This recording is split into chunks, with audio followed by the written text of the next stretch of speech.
इनके गुणों के गान में वे वर्धमान महान जिन विचरे हमारे ध्यान।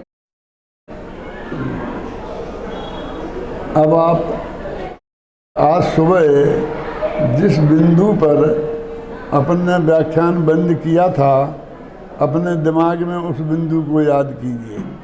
मैं उसी बिंदु से आगे बढ़ूँगा। कहाँ पहुँचे थे अपन कि कोई चेष्टा मत करो, बोलो मत, सोचो मत।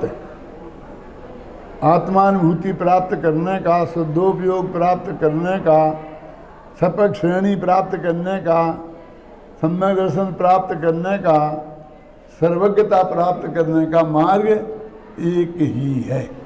बोलने रूप नहीं है, करने रूप नहीं है और सोचने रूप भी नहीं है। हम तो एक सेकंड भी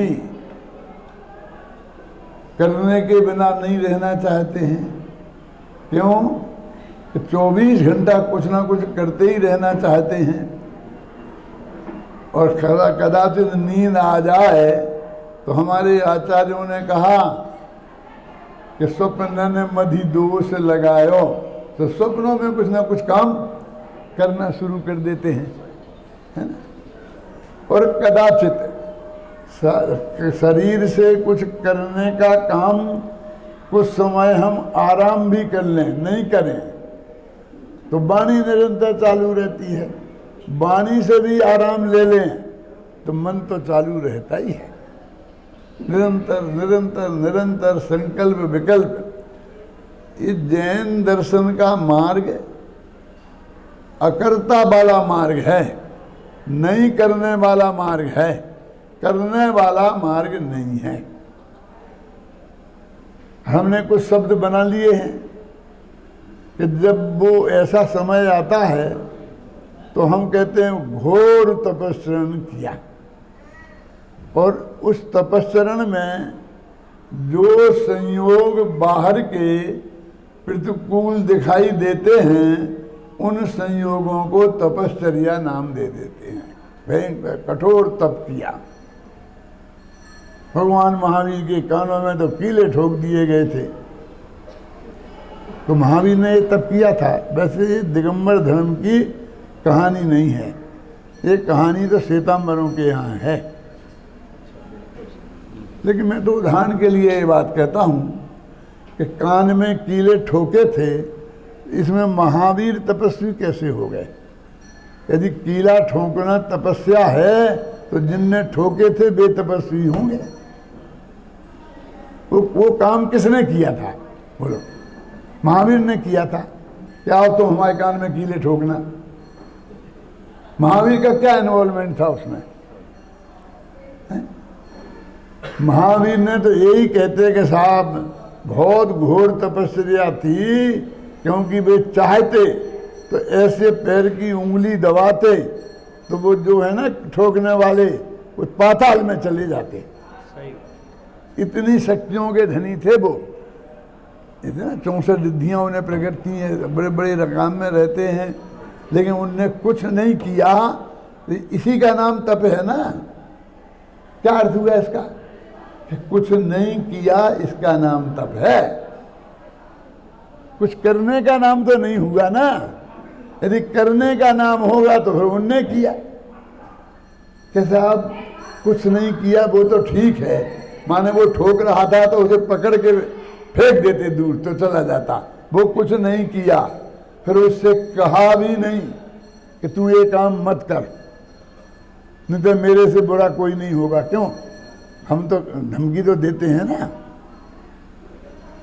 वो भी नहीं किया कि उसके विरुद्ध में सोचते तो देवता आ जाते और उसकी तबीयत ठीक कर देते,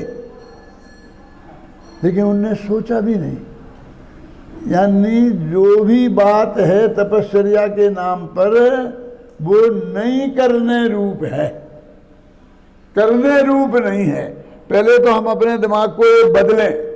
जो हमारे दिमाग में करना करना करना करना करना लगा हुआ है,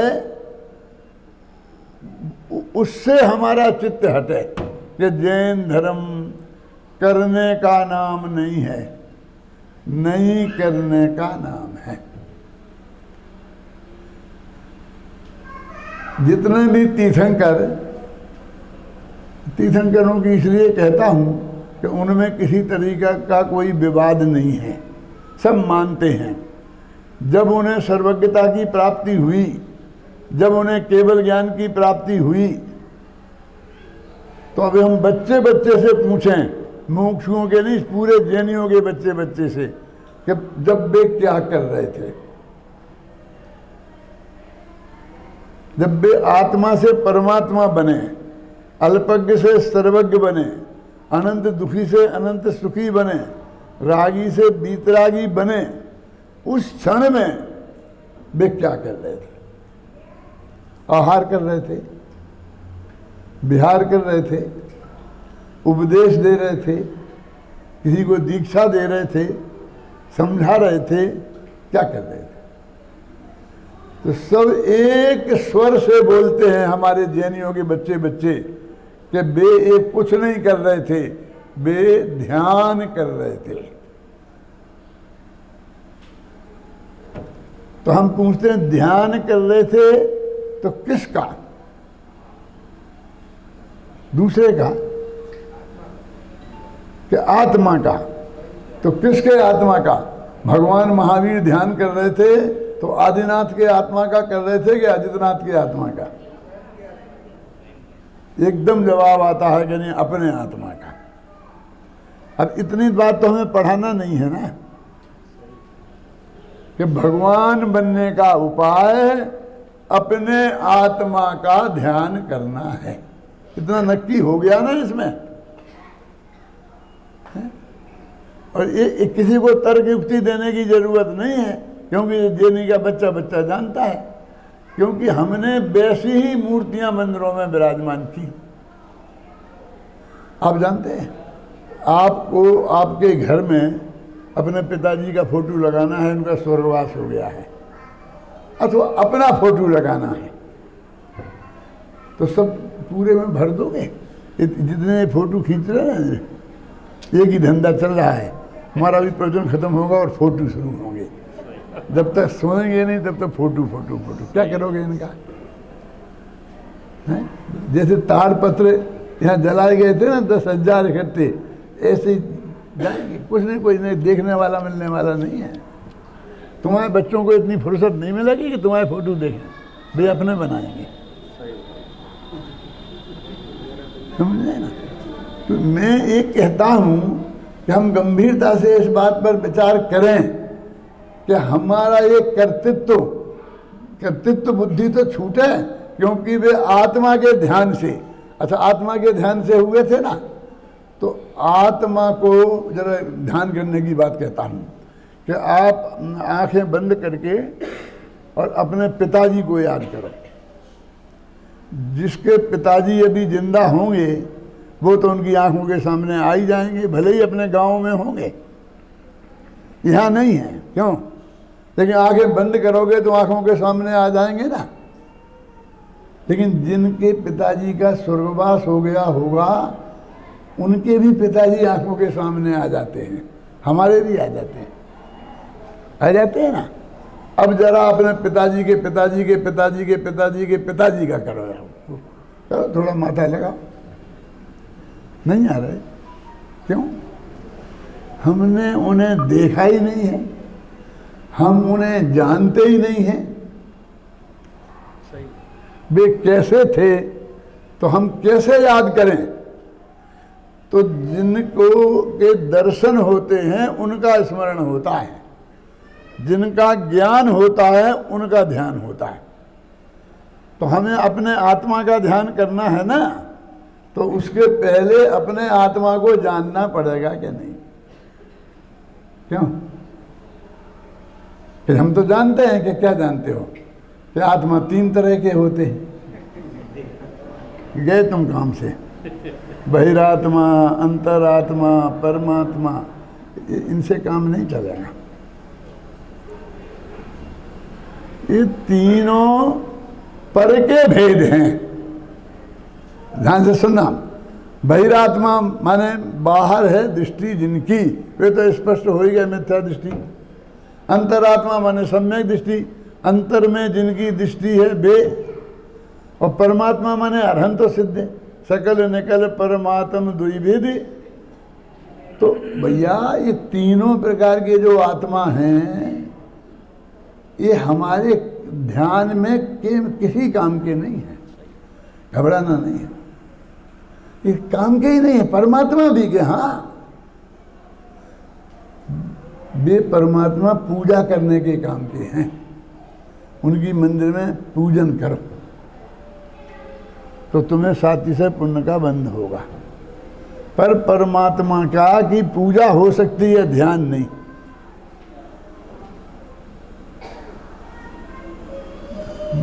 तो बहिरात्माओं का क्या करें? हमारे आचार्यों ने तो आलू में अनंत जीव हैं, शकरकंदी में अनंत जीव हैं, ये सब बताया। इतने आत्माओं को हम जानते हैं, आलू में अनंत जीव हैं, ये आप जानते कि नहीं जानते? आपने देखे हैं? ये भाई साहब कह रहे नहीं देखे, हमने देखे हैं। इस चश्मे से नहीं, जिनवाणी रूपी चश्मे से। शास्त्र में लिखा कि नहीं लिखा? वो सर्वज्ञ की वाणी है कि नहीं है? उस पर कुछ भरोसा है कि नहीं है? बोलो।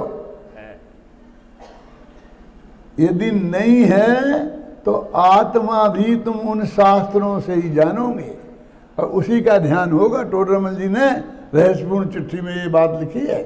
और मैंने अपने जयपुर में बाबू चाचा वो था ना अगस्त का शिविर, उसमें ये पूरा 10 दिन तक ये लिया था मैंने बस सब्जेक्ट। 10 दिन रहस्यपूर्ण चिट्ठी चलाई थी कि कैसे आत्मा का ध्यान होता है। तो कहते आगम में पढ़कर जो आत्मा का स्वरूप जाना है उसमें अपना उपयोग लगाते हैं, ऐसा लिखा था उसे। तो उसको नहीं जानोगे तो कैसे करोगे? तो आलू के अनंत जीव भी हमने भगवान की वाणी से जाने हैं। पूज्य गुरुदेव श्री के बारे में ये बात आती है, सच्ची घटना है कि वे अपने जहाँ लेटते थे ना, रहते थे, वहाँ से भोजन करते थे जहाँ वहाँ जा रहे थे।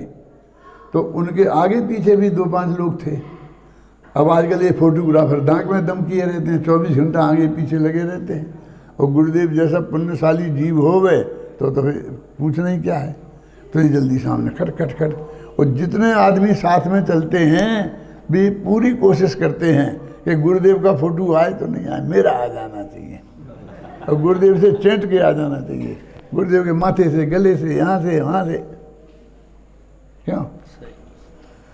तो लोग बगल बगल में चलने की कोशिश करते थे। और वहाँ सिर्फ रास्ता कैसा था? पूरे में घास था और घास पे पत्थर रखे हुए थे।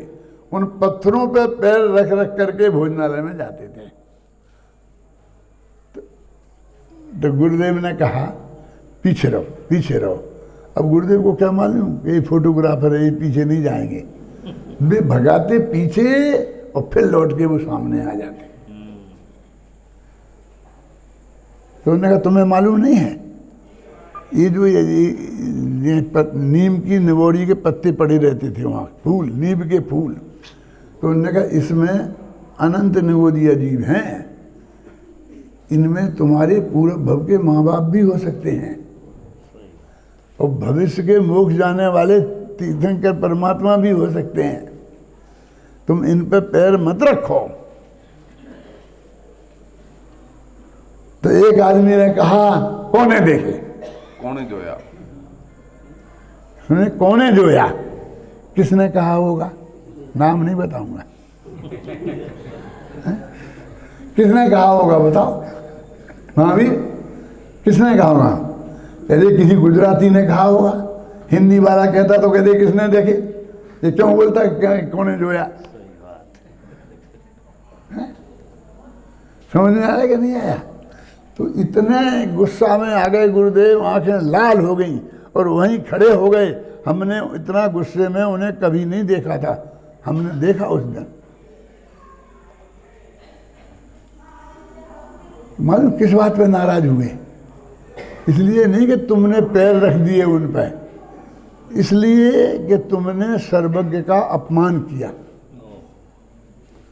क्योंकि हमने तो देखे नहीं है। क्यों देखे? तो सर्वज्ञ भगवान ने है ना। हमने तो उनकी दिव्य ध्वनि में आए, फिर वो शास्त्रों में लिखे गए।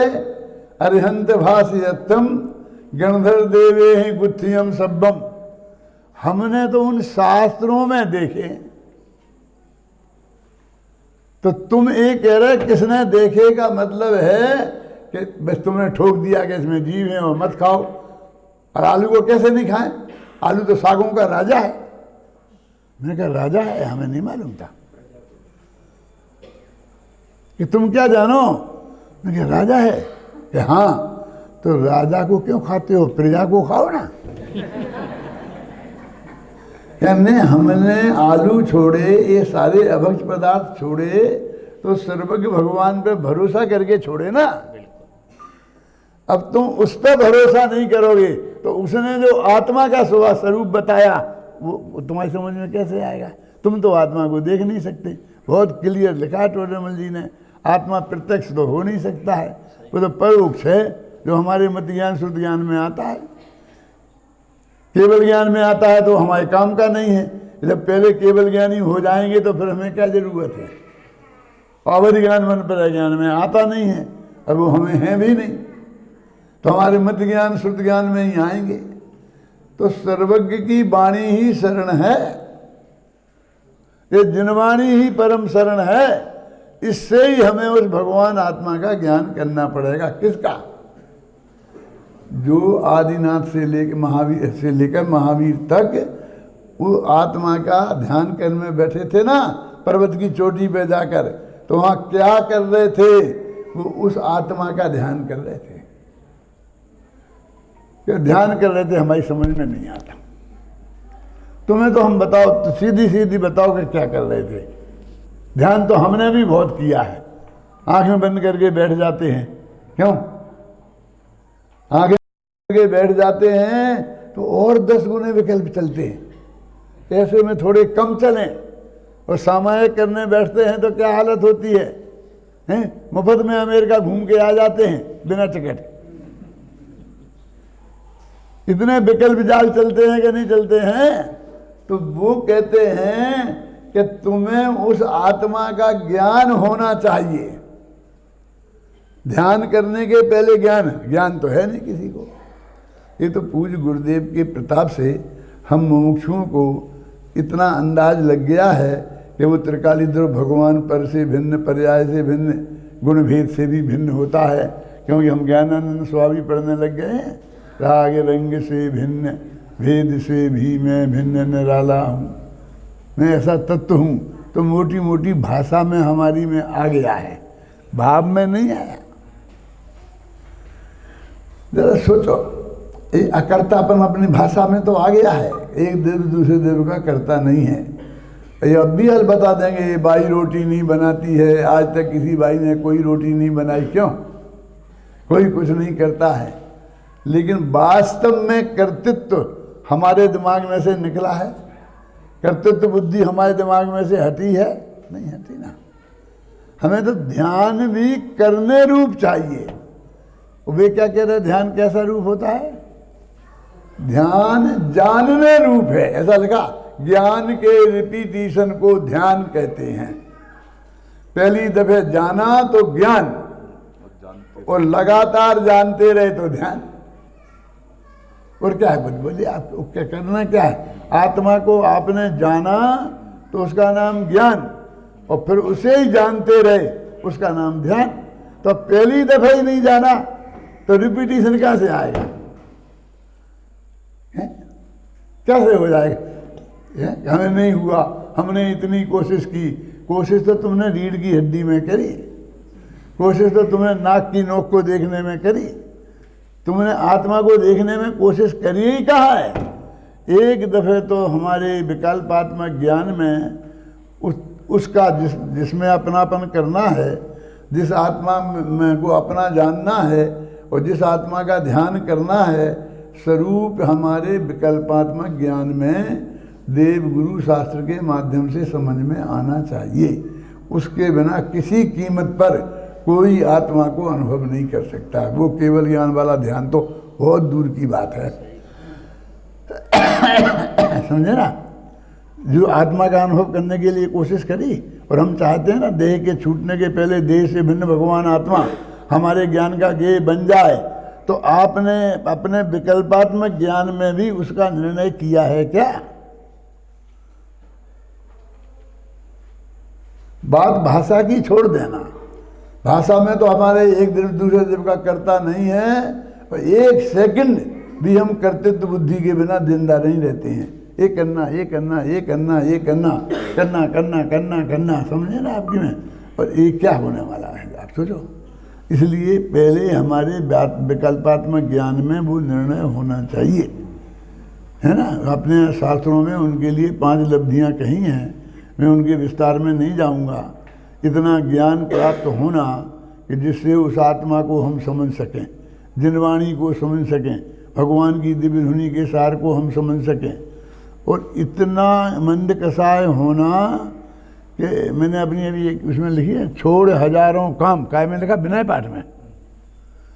विनय पाठ में लिखा मैंने 3 लब्धियों का वर्णन किया, क्षयोपशम लब्धि, विशुद्धि लब्धि और देशना लब्धि। तो विशुद्धि लब्धि के लिए मैंने एक लिखा है कि और एकमात्र की धुनी है, और छोड़ हजारों काम, हजारों को छोड़, काम छोड़ करके आत्मा के समझने में लगे उपयोग, तो भी विशुद्धि लब्धि समझना। श्रीमद ने भी लिखा है, ये काम एक आत्मार्थ 9 बीजो नहीं मन रोग। मन में कोई दूसरी बीमारी नहीं है। हमें तो कितनी बीमारियां लग रही, बोलो। काम एक आत्मार्थ 9 बीजो नहीं मन रोग। इसके लिए मैंने अपनी भाषा में लिखा, छोड़ हजारों काम। एक इसमें हमारा उपयोग लगे कि साहब वो आत्मा का अनुभव कैसा होता है, वो रात के 2 बजे से 2:30 बजे तक समझाऊंगा मैं। कितने लोग तैयार हैं? हाथ उठाओ। देखो, एक हाथ उठा। मेरा मतलब ये है कि हमारा तो सुविधापूर्वक समय मिलेगा तो सुन लेंगे। हम कितना हमारा समर्पण उसके प्रति है ना। सही मेरा प्रवचन, आपकी जिनवाणी तो आपके यहाँ रखी है। कभी आपको ऐसा तीव्र विकल्प आया कि मुझे 2 बजे उठ के आप नहीं आया वो समझ में, और ये आ गई हो? मैं एक उदाहरण देता हूँ छोटा सा, कि ऐसा तो कई बार हुआ होगा कि रात के 2 बजे तक आपको नींद नहीं आई होगी, और आपकी पत्नी ने आपसे कहा होगा, क्यों सोए नहीं? क्या नींद नहीं आ रही? कि हाँ नहीं आ रही। क्यों नहीं आ रही? घर में 25 वर्ष की बेटी बैठी हो तो नींद कैसे आए? कुंवारी। ऐसा तो हुआ होगा। ऐसा भी हुआ होगा कि सोए कि नहीं सोए, कि क्यों नहीं आ रही नींद? कि शेयर का एकदम भाव डाउन हो गया है। क्यों? इससे तो नींद हराम हुई होगी। एक आध दफे ऐसा हुआ कि जब रात के 2 बजे आपको नींद नहीं आई हो, पत्नी ने पूछा हो कि सोए नहीं? कि नहीं। कि नींद नहीं आ रही? कि क्यों? क्योंकि वो आत्मा ध्यान का ध्येय कैसे बनता है समझ में नहीं आई। हुआ?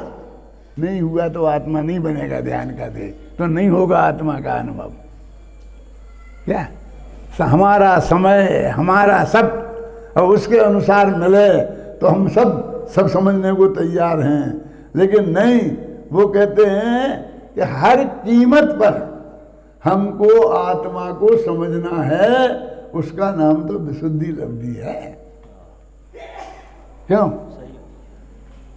तो ऐसी विशुद्धि लब्धि आए तो फिर वो गुरु की उपदेशना हो, फिर वो शास्त्र को पढ़ो, तो वो भगवान आत्मा जिसका ध्यान करना है वो हमारे विकल्पात्मक ज्ञान में आए। नक्की है, पहले विकल्पात्मक ज्ञान में आएगा, फिर वो निर्विकल्पक होगा। कैसे होगा? उसकी बात कल करूँ।